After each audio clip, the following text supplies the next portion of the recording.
好，接下來在軍事面，我們來特別關心的是美軍的6代機，難道是抄中國大陸嗎？今天特別要來關心到的是 F-47哦，它壓抑呢，現在說呢，它要學中國大陸做壓抑嗎？打臉了西方原本說不該做壓抑的這個說法。另外，今天也會關心到的是，包括了殲36、殲50神速的在迭代，美國方面被甩開10年了，還在畫 PPT， 怎麼回事？今天就這些議題一起來做關心。好，大家還記得嗎？當時呢，大約在10年前殲20首次公開的時候，西方媒體就在笑這個中國大陸的殲20，他說呢，你有這個壓抑啊，就是一個最大的錯誤。好，這邊等一下張將軍會特別來幫我們解說這個是什麼意思，為什麼是錯誤的一個設計呢？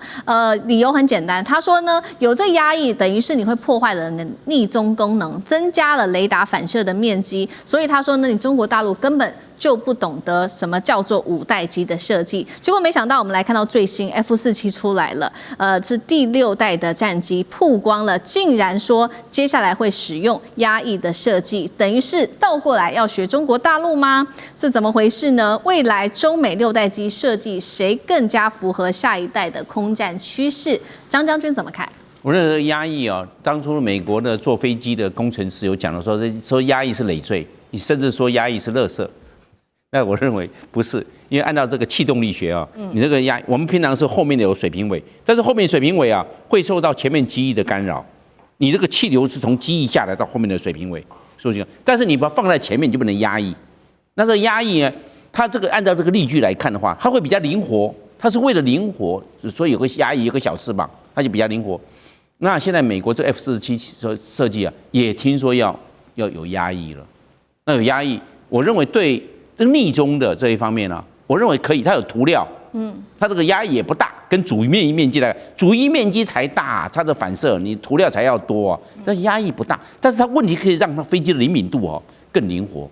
因為我們飛機要看到2個中心，第一個是飛機的重心，任何東西都有重心，抓重心剛好中間就把它通拎起來。另外一個是空氣動力中心，不一樣，這2個會形成一個力矩力臂，就造成飛機的俯仰還有滾轉，這個就是很重要，就是空氣動力中心跟飛機的重心越近越靈敏，但是有時候也不能太近，太近的話造成飛機有時候會失控，太靈敏了沒辦法，太遠笨重，飛機好笨重哦。那你太遠了，會造成這個。我說為什麼叫4兩撥千斤？因為就是這個力矩跟力臂的問題。那個美國，我認為它慢慢會向中國大陸挑戰第一個雙發動機。你看殲20、殲16這個包含這個我們所說到的這個梟龍戰機，除了殲10是單發動機之外，其他都是雙發動機啊。為什麼？安全。所以美國可能在 F-47雙發動機，為什麼？美國 F-16單發動機，出事情。美國 F-35單發動機，你也常常，哎呦，怎麼常常出事情呢？單發動機啊，你一個發動機有問題，那飛機就沒有升力了，沒有推力了嘛，是這樣。第二個，中國大陸可能在發動機上面呢，已經逼近到美國的角度，因為比如說他現在的要換渦閃15，從渦閃10換到渦閃15，推力出來了，已經到了3萬磅。那換句話說，已經逼近美國的這方面的標準，這是冶金技術。因為在這個發動機哦，大概1500公斤到1700公斤，但是它產生的3萬磅將近是15公噸，3萬磅就是大概是就15000公斤啊，你大概2磅算1公斤嘛，就是15萬。所以它的這個本效比，就是我這個推重比，推力跟它的重量比，将來已經到達9多了，就是9倍。是我的推力是我發動機的9倍，所以中國大陸已經逼近了美國的水準，最先進的。所以他為什麼我說他為什麼要從渦閃10換到渦閃15，就是換推力更大，將來載油還有載彈量更多，航程更遠，是因為這個樣。所以發動機的這方面的技術，中國大陸如果美國再不超前，美國再不保持領先，我看在這過幾年，中國大陸可能在發動機的技術可能會超越美國。好，這個是我們看到它的這個中國大陸的戰機哦，不斷的精進自己在這各方面的技術。那另外一方面，可是呢，美國媒體報道說，最新說中美個國家的6代戰機，他們差距達到10年，這個說法成立嗎？等一下，請酈將軍也來幫我們看。我們先來看到目前就6代機的發展，中国大陸的殲36來對上 F47，到底現在各自的發展速度如何？先來看中國大陸的殲36，好，在2024年它有2款，2025年它有第3款出現了，然後很快的2026年呢，它的殲36的原型機就已經開始曝光它的編隊了，然後開始做測試，這個高頻率的測試。再來看到美國方面 ，F47呢，它預計最快2028年首飛。然後呢，發動機可能要延後到2030年初，這是我們得到的這個最新的一些數字哦。那波音公司也秀出的影片，被美國網友笑說，這比較像是生成動畫，不像是一個戰機哦。軍事網站，這個是美國的軍事網站《軍事觀察》雜誌斷言，解放軍預計2030年就會成為世界上第一個裝備6代戰機的軍隊，但是美軍會落後10年，到2040年才可能完成。這個說法，酈將軍如何看？確實是如此哈，這不是說這個隨便亂講的，而是要有依據才能說出為什麼解放軍在2030年的時候，它6代機就可以成軍。那我們要先看這個以解放軍上一代的不是這個之前的殲20，它整個成軍的速度，從一架飛機從研發哈到最後成軍，殲20是在2011年的時候首飛。那時候首飛哈，那它首飛之後，它要經過幾次的試飛、修改啊、造型啊、試飛。那等到多種每種造型我都這個修改過以後，造型我都每一個都來飛。那時候用了多少时間？用了2年多的時間才完成試飛哈。所有原型機多形式的原型機在試飛，試飛完以後6年之後成軍哈。這是殲20。那我們現在來比照這個解放軍現在不管是殲36或者是殲50。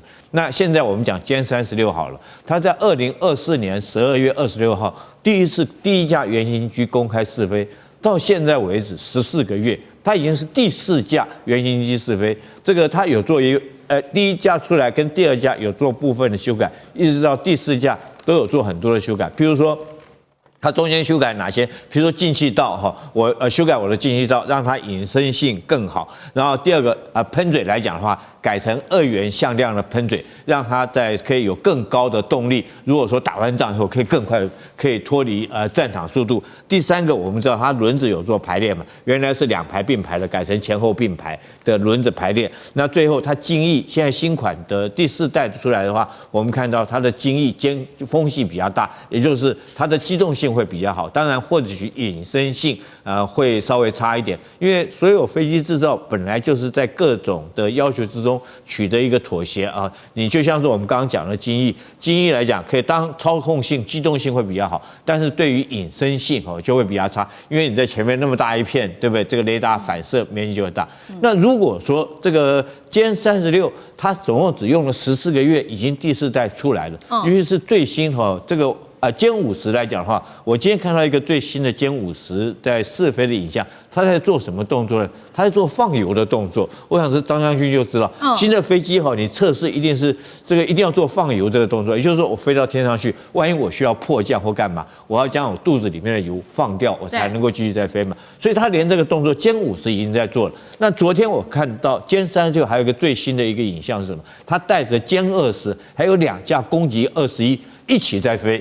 所以它已經不是單架飛機在飛了，它已經是整個機隊，整個第6代的機隊，包括無人機，包括有人機，包括到5代機一起在做試飛。所以大家依這個速度來估計來講的話，它在2030年成軍的可能性是很大。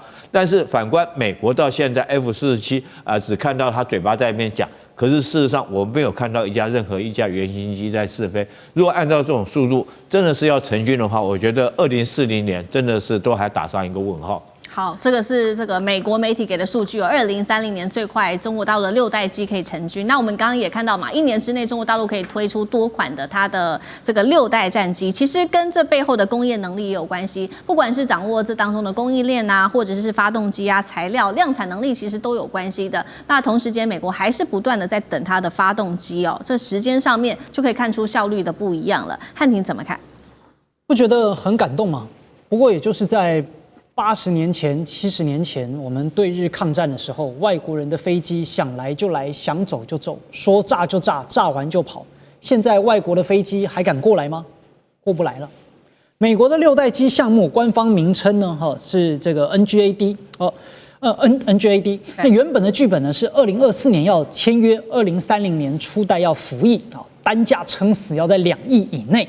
那結果現實啪啪打臉，1個字。貴，而且不是貴一點，好貴，一架可能要3億美元啊！